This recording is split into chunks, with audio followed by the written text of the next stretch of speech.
Shalom à tous les aigles, nous sommes connectés à la glorieuse présence de notre Dieu, nous sommes dans sa présence, nous sommes remplis de sa présence, nous saisissons sa présence et elle nous envahit dans le nom de Jésus-Christ de Nazareth.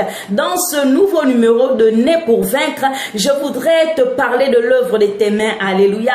C'est alors que Zorobabel a été appelé, a été interpellé par le Seigneur par sa parole, à manifester les œuvres de ses mains dans la reconstruction de son œuvre, dans la reconstruction de sa vie, dans la reconstruction de ce qui a été tombé, ce qui a été anéanti, ce qui a été détruit par l'ennemi. Alors je voudrais te dire ceci, aigle royal, l'Éternel voudrait utiliser l'œuvre de tes mains pour t'emmener à te reconstruire, pour t'emmener à reconstruire les vies, pour t'amener à reconstruire là où l'ennemi avait renversé l'œuvre de l'Éternel. Le Seigneur reconstruit son œuvre sans le secours d'aucune main. Alors il va utiliser tes mains, comme cela s'est passé avec Zorobabel dans le livre de Zacharie chapitre 4, alléluia.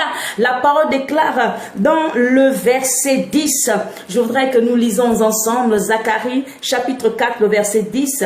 Dieu dit ceci: car ceux qui méprisaient le jour des faibles commencements se réjouiront en voyant le niveau de la main de Zorobabel. Alors je voudrais te parler encore et te dire ceci: le niveau de ta main va changer, le niveau de la grâce va changer, le niveau de la faveur va changer, parce que l'Éternel t'appelle à faire de grandes choses avec tes mains. Alléluia, gloire soit rendue à notre Dieu, avec tes mains. Et je voudrais que tu regardes tes mains, je voudrais que tu regardes tes mains et que tu dises ceci: Seigneur, la même manière que j'ai fondé par mes mains cette œuvre, je voudrais que tu m'amènes à l'achever au nom de Jésus.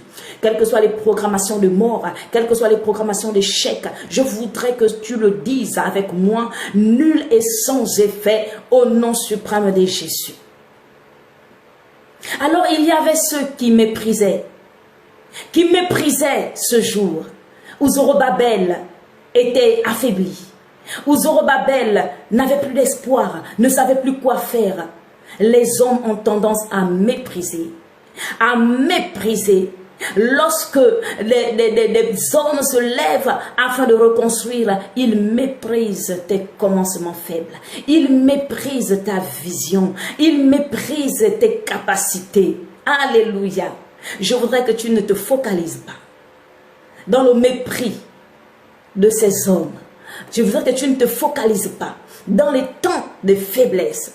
Je voudrais que tu te focalises dans la parole que l'Éternel libère sur ta vie. Il dit ceci: ils seront étonnés parce qu'ils verront le niveau de la main, le niveau de grâce, le niveau de bénédiction, le niveau de guérison. C'est extraordinaire ce que le Seigneur prépare pour toi. Alors je voudrais que tu dises avec moi: Éternel mon Dieu, saisis-toi de ma vie, saisis-toi de ma vie et prépare-moi afin que mes mains montent dans une autre dimension, dans un autre niveau. Alléluia. Gloire soit à notre Dieu. Ne néglige pas l'œuvre de tes mains. C'est là où l'Éternel accomplira et démontrera sa gloire au monde. Demeure béni et que le Seigneur te restaure. À très bientôt pour un nouveau numéro de Né pour vaincre.